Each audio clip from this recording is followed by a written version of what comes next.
नमस्कार शेतकरी बांधवांनो। तर कृषी उत्पन्न बाजार समिती वसमत दिनांक 19 जुलै एक आडत व्यापारी संघाची एक बैठक झाली। त्या बैठकीमध्ये आडतदारांनी एक निर्णय घेतला की जे काही हळद शेतीमाल खरेदीदाराने खरेदी केले होते तर त्याचे पेमेंट एक 60-70 दिवस झालं पेमेंट आलेले नाही। त्यामुळं समोर शेतकरी बांधवांना जे पेमेंट लेट जात आहे, त्यामुळं सर्व शेतकरी बांधवांना पण त्या गोष्टीचा त्रास होत आहे।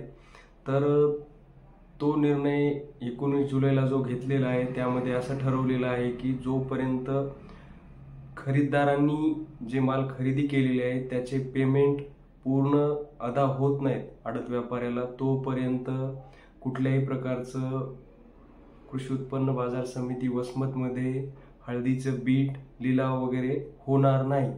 ह्या गोष्टीचा जोपर्यंत पूर्णपणे पेमेंटचा जो इश्यू आहे, जो पेमेंटचं थकबाकी राहिलेली आहे सर्व आडत व्यापाऱ्यांची, ती पूर्ण अदा झाल्यानंतरच जो काही बीट आहे, जी काही पुढची प्रोसेस आहे ती होणार आहे।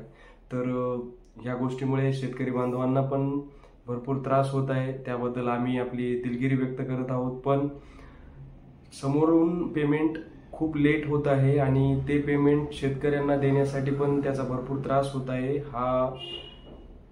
ह्या कारणामुळेच हा निर्णय सर्व आडत व्यापाऱ्यांनी घेतलेला आहे।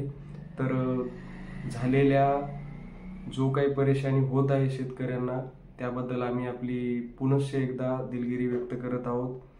आणि मोंढा जोपर्यंत पूर्ववत होत नाही तोपर्यंत शेतकरी बांधवांनी थोडं थांबावं, कारण बाहेरून येणाऱ्या शेतकऱ्यांना इथं आल्यानंतर बीट वगैरे नाही झालं तर त्रास होईल। तर अशा पद्धतीने आपल्या ज्या कोणत्याही संपर्कात असाल त्यांना संपर्क करूनच आपण कृषी उत्पन्न बाजार समितीमध्ये यावं, ही नम्र विनंती।